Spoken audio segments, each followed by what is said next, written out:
इस बार क्या हो गया जो भाजपा को ऐसी करारी हार देखने को मिली? साथ ही साथ आप देखें तो राम मंदिर का मुद्दा था जिस पर भाजपा से राम नाराज है। भगवान को जब आप बातें करने लगो अहंकार, जो राम को लाए हैं हम उनको लाएंगे, अरे ये क्या बात कर रहे हो आप भाई? इंसान की हैसियत कहाँ होगी कि भगवान को लेकर के आ जाए? 400 पार का नारा लग रहा था, 250 पार नहीं कर पाए। एक प्रो संविधान, एक एंटी संविधान, दो ही विचारधारा चल रही है। कोई प्रो संविधान कौन है और एंटी संविधान प्रो संविधान हम है, प्रो संविधान हम है, एंटी संविधान वो है जिनको 400 से 250 पे पहुंचा दिया लोगों ने। जिस पार्टी को 2022 के चुनाव में सहारनपुर नगर से 8000 वोट मिले, उस पार्टी को 6 महीने के अंदर ही जब मैं ज्वाइन कर लेता हूँ, मेयर का चुनाव होता है, 1,58,000 वोट मिलता है और कैंडिडेट वही होता है, तो मैंने पार्टी को कहां से कहां ले गया। और अब आप 2024 का भी नतीजा देखें, बिल्कुल कि 2024 में सहारनपुर के अंदर बहुजन समाज पार्टी वहीं आ गई जहां 2022 में थी, 7,000 वोट मिला है। अभी आप उठा लीजिए। तो मैंने विश्वासघात किया कि मैंने पार्टी का ऊपर बढ़ाया, मैं तो पार्टी को ऊपर लेकर गया था। लोकसभा चुनाव के नतीजे आ गए और ऐसे में भारतीय जनता पार्टी को यूपी में भारी शिकस्त मिली है और इंडिया गठबंधन ने अपनी बढ़त बनाई है, भारी मतों से वो जीती है। और हमारे साथ यहाँ पर सहारनपुर से जो प्रत्याशी थे इंडिया गठबंधन के, वो मौजूद हैं। इमरान मसूद हमारे साथ मौजूद हैं, आपसे हम बात करेंगे। सबसे पहले बहुत बहुत स्वागत आपका हमारे साथ आने के लिए, हमसे बात करने के लिए। सबसे पहले मैं आपको बधाई भी दे दूं इस जीत के लिए। सबसे पहला सवाल आपसे यही रहेगा कि क्या किसान और राजपूत जो समाज है, जिन्होंने ये प्रण लिया था कि वो भाजपा के खिलाफ वोटिंग करेंगे, क्या ये एक फैक्टर, मेजर फैक्टर रहा है आपकी जीत के लिए? मेरे लिए 100% किसानों का भी, राजपूत समाज के लोगों का भी और संविधान बचाने के लिए खास तौर से जो दलित समाज का प्रयास रहा जी, ये मेरी जीत का सबसे बड़े कारक रहे। जी। दूसरा सवाल आपसे ये रहेगा कि अभी जैसे कि आप जीत चुके हैं, अब आपकी प्राथमिकता क्या होगी? क्या कुछ बदलाव आप सहारनपुर में लेकर के आएंगे और जनता वहां पर देखेगी? देखिए, सबसे पहली जीत तो सहारनपुर के अंदर हुई है कि सहारनपुर में सांप्रदायिकता को जो चुनौती दी गई थी, सहारनपुर के अंदर जो मेरी एक सांप्रदायिक छवि गढ़ी गई थी, उसको तोड़ करके सहारनपुर के लोगों ने सबसे बड़ा काम किया है, जो मेरे लिए, मतलब मेरे जीवन के लिए सबसे बड़ी उपलब्धि है। सहारनपुर के अंदर हेल्थ सेक्टर के अंदर मेरा काम करने का सबसे पहला प्रयास रहेगा कि छोटी से छोटी बीमारी के लिए हमें बाहर जाना पड़ता है। कहने को मेडिकल कॉलेज भी है, लेकिन मेडिकल कॉलेज के अंदर ना ऑन्कोलॉजी है, ना कार्डियोलॉजी है, ना नेफ्रोलॉजी है, तो इतने इम्पॉर्टेंट डिपार्टमेंट नहीं है, ना कोई अच्छा ट्रॉमा सेंटर है। तो आप एक बात बताइए, जब ये सब चीज़ें नहीं है तो मेडिकल कॉलेज के मायने क्या है? बिल्कुल। तो उसके अपग्रेडेशन के लिए हमारा प्रयास रहेगा और इंशाल्लाह मुझे उम्मीद है हम लोग कामयाब भी होंगे। ठीक है, अभी आप बात कर रहे थे कि जैसे कि सांप्रदायिक छवि बना दी गई थी, लेकिन जैसे ही आप जीते वैसे ही वीडियोस आए हैं, वायरल भी हो रहे हैं, उसमें बहुत ही ज़्यादा रोष देखने को मिल रहा है या फिर हम कहीं हुड़दंगा ही देखने को मिल रही है आपके समर्थकों की तरफ से। इस पर आप क्या कहेंगे? हाँ, नहीं, देखिए, जो वीडियो मैंने देखा है, जो मैं, क्योंकि मुझे तो पता नहीं था, मैं तो आ गया था पुलिस उसमें, जो वीडियो मैंने देखा है उसके अंदर किसी के साथ बदतमीजी होती हुई मुझे तो दिखाई नहीं दी। आपको दिखाई दी हो तो मुझे बता दीजिए। हाँ, लोग जोश के अंदर कूद रहे हैं, उछल रहे हैं, इस चीज़ को मैं अच्छा नहीं समझता। मैंने खुद ही कहा, अपने बार बार सोशल मीडिया के माध्यम से भी कहा, बार बार बोल कर भी कहा कि हमारा आचरण ऐसा होना चाहिए कि हम दूसरों की आंख के अंदर ठंडक पैदा करें, दूसरों की आंख के अंदर गर्मी पैदा ना करें। हमें देख कर के आदमी खुश हो, हमारा व्यवहार और आचरण ऐसा हो कि हमारा विरोधी भी हमारी तारीफ़ करने पर मजबूर हो जाए। और मैं कोशिश ये करूँगा कि मैं अपने आचरण से, अपने साथियों को भी मैं इस मामले में बहुत सख्त हिदायत के साथ कहा है कि अपने आचरण से, हमें अपने व्यवहार से लोगों का दिल जीतना है। 17 साल के बाद, 14 साल के बाद हमें कामयाबी मिली है। उस कामयाबी को एंजॉय करने का मतलब ये है कि आप इतने आजी और इनकसारी, दो शब्द बोलूँगा उर्दू के हैं, आजी और इनकसारी, यानी इतने हम्बल हो करके और इतने झुक करके मिलिए कि लोग कहने पर मजबूर हो जाए कि हाँ, कुछ परिवर्तन आया है। देखिए, दूसरी बात ये रहेगी कि भाजपा जिस तरह से भारी मतों से पिछले बार जीती थी और पिछले 2 चुनावों से बहुत ही अच्छे अंक से जीत रही थी, इस बार क्या हो गया जो भाजपा को ऐसी करारी हार देखने को मिली? साथ ही साथ आप देखें तो राम मंदिर का मुद्दा था जिस पर भाजपा से राम नाराज हैं। देखिए, भाजपा से राम नाराज हैं क्योंकि भगवान को जब आप बातें करने लगो अहंकार की कि जो राम को लाए हैं हम उनको लाएंगे, अरे ये क्या बात कर रहे हो आप भाई? इंसान की हैसियत कहाँ होगी कि भगवान को लेकर के आ जाए? भगवान तो देने वाला है, भगवान को कौन दे सकता है? भगवान को भी कोई दे सकता है क्या? कोई इंसान है जो भगवान को दे पाएगा? इंसान की हैसियत नहीं है किसी की भी कि वो भगवान को दे पाए। जी, भगवान को आप नाराज़गी भगवान की देख लीजिए कि अयोध्या के चारों तरफ सारी सीटें हार गए, तो ये भगवान की नाराज़गी है। अच्छा, इसको ओवरऑल इसका मंथन और चिंतन उन्हें करना चाहिए। तो ओवरऑल अगर आप देखें तो बीजेपी का प्रदर्शन आप किस तरह से देखते हैं? देखिए, ओवरऑल बीजेपी का प्रदर्शन मैं क्या देख रहा हूँ, पूरा देश देख रहा है। जी 400 पार का नारा लग रहा था, 250 पार नहीं कर पाए, तो ये पूरा देश देख रहा है, मैं क्या बता रहा हूँ। ठीक है। और दूसरा सवाल ये रहेगा कि अगर पुराने दिनों में चले जाएं, 2023 में आपने कांग्रेस ज्वाइन किया, बसपा से आप निकाले गए थे, वो आप ज़रा आप बताएं कि आप किस तरह से सोचते हैं मायावती के बारे में, और आखिर ऐसी बात क्या हुई थी? देखिए, बहरहाल एक अच्छा अध्याय नहीं था वो मेरी ज़िंदगी का 1.5 साल। जी मेरे रोम रोम में ईमानदारी से कांग्रेस फंसी हुई है। जी मैं जाकर भी उनसे नहीं चाह पाता। मेरे याद है, मैंने कहा था कि मेरे पाँव में गांधी परिवार की बेड़ियाँ पड़ी हुई हैं, लेकिन उसके बाद भी बहरहाल बहुत दुखद था। मैं इधर उधर घूमा भटका, लेकिन अल्लाह ने मुझे अब सही जगह पर ला कर खड़ा कर दिया, और मैंने आकर कहा था कि मैं अब कब्र तक कांग्रेस में ही रहूँगा।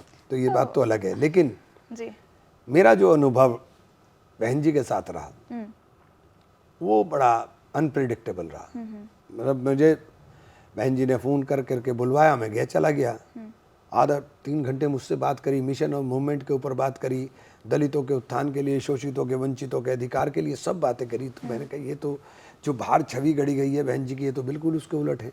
तो हमने कहा ठीक है बहन जी, हम चले गए।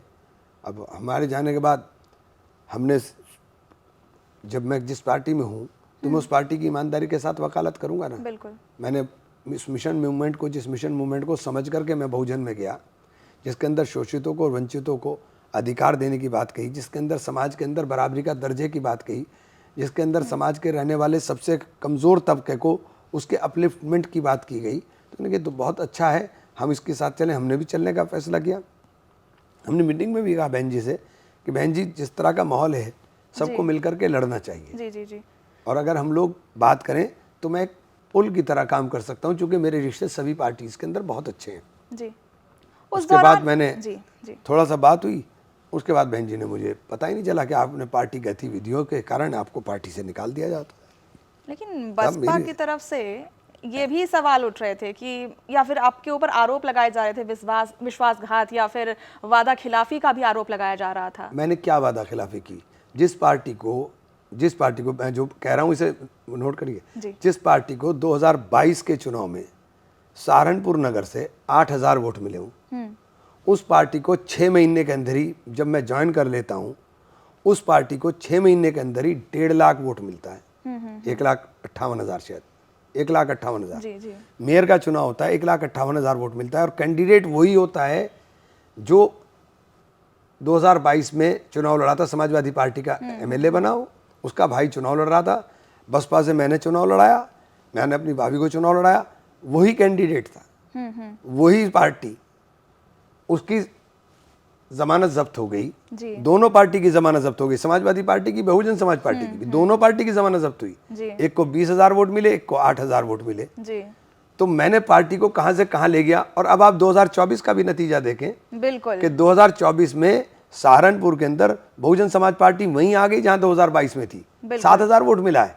अभी आप उठा लीजिए। तो मैंने विश्वासघात किया कि मैंने पार्टी का ऊपर बढ़ाया, मैं तो पार्टी को ऊपर लेकर गया था। आपने मेरे साथ क्या किया? आपने मुझे पार्टी से निकाल दिया। मैं तो आपका एसेट बनता, आपने मुझे, मैं लाइबिलिटी किसी के लिए भी नहीं हूँ। मैं काम करने वाला आदमी हूँ, तो काम करता हूँ, लाइबिलिटी नहीं हूँ, मैं एसेट ही बनूंगा। ठीक है। तो जो आपके कंटेंडर्स थे भाजपा के और बसपा के, चाहे हम बात कर लें माजिद अली की बात कर लें, या उसे बेचारे को तो भी रोने का भी मौका नहीं दिया बहन जी ने। कल उसे पार्टी से निकाल दिया, उसे तो रोने का भी मौका नहीं दिया, कल उसे पार्टी से निकाल दिया।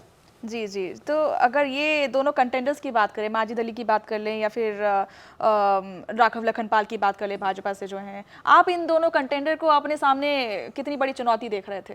नहीं, चुनौती देखिए, हम अपने, मेरा फोकस हमेशा अपने पर रहता है, मैं कभी दूसरे के ऊपर टारगेट नहीं करता हूँ। मैंने कभी हमेशा कहा है राघव मेरा छोटा भाई है जी। पूरी काउंटिंग के अंदर मैं उसकी मम्मी के पास बैठा रहा, मैं आंटी से पूछता रहा, बताइए आंटी क्या खिदमत करूँ। एक जगह आंटी मुझसे कहने की, इमरान एक बात बताओ, इसे माजिद को कितना वोट मिल जाएगा मुस्लिम? मैंने कहा आंटी अभी देखता हूँ। मैंने एक लड़का जा रहा था, मैंने इधर आओ, उससे मैंने वो मंगाया, तो उसने एक मुझे बूथ का वो दिया, पेपर, मैंने कहा देखो आंटी, राघव के अंदर और माजिद के अंदर झगड़ा हो रहा है। उसने कहा क्या हुआ? मैंने देखो, एक बूथ है, मुस्लिम बूथ था वो, उस बूथ पर गाड़ों का चौक कहलाता है, उस बूथ के ऊपर मैंने अपने वोट दिखाए और फिर मैंने माजिद के और उनके वोट दिखाए। मैंने कहा देखो 10 वोट माजिद को मिले हैं और 16 वोट राघव ले गया, तो इसका मतलब राघव जो है माजिद से ज़्यादा मुस्लिम बूथ के ऊपर ले जा रहा है। तो आप देख लीजिए कितना वोट उसे मिल रहा है। बिल्कुल, मौजूदा हालात में अभी इंडिया गठबंधन के क्या आसार हैं और किस तरह, क्योंकि आप इंडिया गठबंधन के आप पार्ट हैं, तो आप किस तरह से देखते हैं कि अब इंडिया गठबंधन का भविष्य यूं ही टिका रहेगा या यूं ही इस तरह से ही चलती रहेगी या फिर डगमगाएगी ये सरकार? नहीं देखिए, अभी बहुत मैं तो कहने की स्थिति में नहीं हूँ, क्योंकि सब लोग, बड़े लोग इसके अंदर लगे हुए हैं जी। हम लोग बहुत, मैं तो बहुत छोटा आदमी हूँ, अभी मेरी इतनी हैसियत भी नहीं कि मैं इस बारे में चर्चा भी कर सकूँ। जी। लेकिन मुझे लगता है कि राहुल जी ने जो प्रयास किया है वो प्रयास सार्थक होगा। अब देखिए ना, उन्हीं की प्रयास की अगर हम बात करें तो आम आदमी पार्टी के को साथ लिए वो चल रहे थे और दिल्ली में उन्हें करारी हार देखने को मिली, और इसके बाद अब आम आदमी पार्टी के जो नेता हैं, गोपाल राय एनवायरमेंट मिनिस्टर हैं, उन्होंने एक बड़ा बयान अब दे दिया कि अब आम आदमी पार्टी जो है वो अब इंडिया गठबंधन के साथ नहीं लड़ी, अगले विधानसभा में वो अलग चुनाव लड़ेगी, अकेले चुनाव लड़ेगी। तो ऐसा देख रहे हैं कि अब पार्टी जो है हार के बाद छिटकने की कोशिश कर रही है। देखिए, विधानसभा और लोकसभा दोनों चुनाव की परिस्थितियां बिल्कुल अलग होती हैं जी। दोनों चुनाव में वोट देने का पैटर्न बिल्कुल अलग होता है, लेकिन विचारधारा तो एक ही होती है। विचारधारा हमेशा, विचारधारा की बात नहीं। देखिए, विचारधारा तो इस वक्त देश के अंदर दो ही चल रही है, एक प्रो संविधान, एक एंटी संविधान, दो ही विचारधारा चल रही है। कोई विचारधारा, संविधान कौन है और एंटी संविधान कौन है? प्रो संविधान हम हैं जी। प्रो संविधान हम हैं, एंटी संविधान वो है जिनको 400 से 250 पे पहुंचा दिया लोगों ने। अच्छा, तो मतलब भाजपा को आप कह रहे हैं कि वो आपने संविधान के खिलाफ है? बोले हैं भाई, मैं नहीं कह रहा हूँ, बोले हैं, मैं मेरे कहने से थोड़ी होगा। हेगड़े जी ने क्या बोला, एक नेता ने थोड़ी ना बोला, उनके सारे नेताओं ने बोला है। ये तो जब लोगों का एकदम रिएक्शन आना शुरू हुआ तब जाकर बैकफुट पे आए, अदरवाइज ये तो खुल करके बोल रहे थे। आप हमारे कहने से थोड़ी हो रहा, हम थोड़ी ना कह रहे हैं, उनके नेताओं ने बोला है। अच्छा, दूसरी बात ये रहेगी कि ओवरऑल अगर हम देखें भारत की, अगर हम बात करें तो वहाँ पर बीजेपी जो ग्राफ अगर देखें, 2014 का ग्राफ देखें, जो जिस तरह से वो इंक्लाइन हुआ था ग्राफ, उसी तरह से डिक्लाइन भी हुआ है। आप इसको किस तरह से देखते हैं कि अभी मतलब भाजपा ने ऐसी क्या क्या गलतियां की हैं जिसको इस तरह से देखा जाए? देखिए, देश के नौजवान को आपने मजदूर बनाने की तैयारी कर दी। देश का नौजवान सीमा पर लड़ने के लिए तैयारी करता था, आपने उसको 4 साल की दिहाड़ी का मजदूर बना दिया जी। आपने महिलाओं को 400 रुपए का सिलेंडर था तो शोर मचाते थे, आपने 1000 रुपए से ऊपर पहुंचा दिया। महिलाओं को अपना किचन चलाना भारी हो गया, रसोई चलानी भारी हो गई। आपने व्यापारी को जीएसटी के नाम पर धोरी मार दे करके उसकी कमर तोड़ने का काम कर दिया, तो व्यापारी परेशान हो गया। आपने किसान को, जो देश का अन्नदाता है, अन्नदाता को ऊपर लाठी चला करके अन्नदाता को जिस तरीके से उत्पीड़ित करके, आज तक भी आप अन्नदाता को उसकी फसल का दाम, आपने कहा था मैं दुगना कर दूंगा, आप लागत मूल्य निकाल नहीं दे रहे हो किसान को। आपको केवल अपने लोगों की चिंता है, इनकी चिंता नहीं है, आपको अपने लोगों की चिंता है। इनको तो सिर्फ आपने भर में, अभी ये जो कल राहुल जी ने प्रेस कॉन्फ्रेंस करके बोला है, ये इनके ऊपर कराइए ना, जेपीसी भी कराइए, इनकी जांच कराइए कि संडे को काउंटिंग हुई, मंडे को मार्केट धड़ाम से नीचे आ गई, 30 लाख करोड़, मुझे नहीं अंदाजा जो बोल रहे थे, 30 लाख करोड़ रुपया लोगों का डूब गया। किसका डूब गया पैसा? ये स्टॉक लेने के लिए आप क्यों प्रोवोक कर रहे हैं कि आप स्टॉक लीजिए? जो नुकसान हुआ है उसकी भरपाई कौन करेगा? देश के लोगों का टैक्स का पैसा लोग बेचारे अपनी सेविंग्स के अंदर इधर उधर लगा करके काम बनाए, आपने एक झटके के अंदर अपने लोगों को करा दिया। तो ये सब चीज़ों की जांच होनी चाहिए ना, ये पता चले ये चल क्या रहा है जी। अगर स्मृति ईरानी की बात कर लेते हैं, जिस तरह से उन्हें भी हार मिली अमेठी से, वो बड़ा मुद्दा नहीं है। बड़ा मुद्दा नहीं है? नहीं, वो बड़ा मुद्दा नहीं है। एक बार आप जा करके बेवकूफ़ बना करके आपने कर लिया। अभी आपको देख लिया ना, आप राहुल जी के बात कर रहे थे, किशोरी लाल जी ने कैसे आपका, भाई केएल शर्मा ने जिस तरह से आपका क्या इलाज किया केएल शर्मा जी ने, आपको समझ में आ जाना चाहिए अब। जी, वो मुद्दा नहीं है। सपा बड़ी पार्टी बन गई है और आपके साथ गठबंधन में भी है, तो किस तरीके के बदलाव हम यूपी में अब देख सकते हैं? देखिए, अभी बहुत कुछ होना है जी, अभी बहुत कुछ होना है। हम तो 2027 की तैयारी में लगेंगे कि 2027 में लगे। जी, अगर आपकी पार्टी अगर जीतती है, जिस तरह से ग्राफ देखा जा रहा है, जीत का परचम जो है लहराता जा रहा है, इस पर अगर आपकी पार्टी जीतती है, बहुत सारे वादे मैंने उनकी रैली में भी सुने हैं, आप बताइएगा कि क्या कौन से जो वादे हैं जिस पर सबसे पहले ठप्पा लगेगा। 27 का आने दीजिए ना, अभी तैयारी शुरू करेंगे, अभी बनाएंगे हम लोग जो वादा करेंगे। देखिए हमारा वादा कोई ऐसा वादा नहीं होता जो हवा हवाई होगा, बाकायदा रिसर्च कर करके उसके लिए फंड्स का कहाँ से व्यवस्था होगी, उसको कैसे पूरा करेंगे, ऐसे वादा नहीं होता। अग्निवीर और भी कई ऐसे मुद्दे हैं जिनके खिलाफ इन्होंने बोला है कि वो अगर उनकी सरकार आती है तो अग्निवीर को खत्म कर दिया जाएगा। 100% उसको खत्म करेंगे। उसको क्या करेंगे ये भी हमारे पास प्लानिंग थी, अब हमारे मौका नहीं मिला, मौका मिलेगा तो करके दिखाएंगे। ठीक है, बहुत बहुत शुक्रिया आपका हमसे बात करने के लिए। तो हमारे साथ इमरान मसूद थे जो इंडिया गठबंधन के प्रत्याशी हैं। आपका बहुत बहुत शुक्रिया, थैंक यू सो मच।